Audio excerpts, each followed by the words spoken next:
Hey there, savvy homeowners. Welcome back to our channel, where we break down financial topics to help you make smart decisions. Today, we're tackling how to get a home equity loan in 2025. If you've got equity in your home and you're thinking about borrowing against it for renovations, debt consolidation, or big purchases, you're in the right place.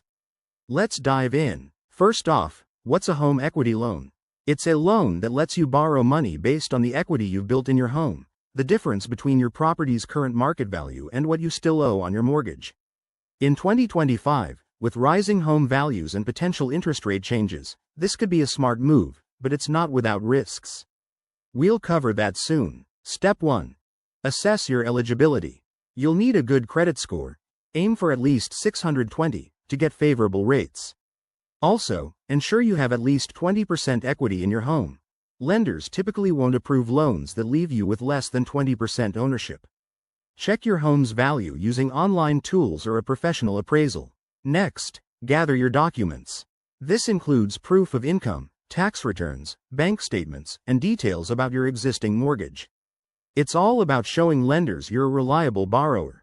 Once you're prepped, shop around for lenders.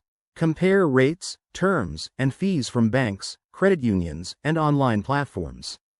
In 2025, keep an eye on new regulations that might affect loan availability or costs. Things like updated federal guidelines could impact approval times.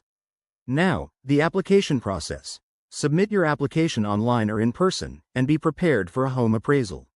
Lenders will review your finances, and if approved, you'll close the loan, just like when you bought your house.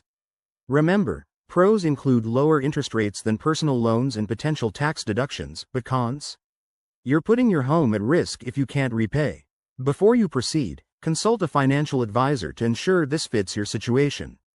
And always borrow only what you need. Thanks for watching. If this helped, hit that like button and subscribe for more financial tips. See you next time.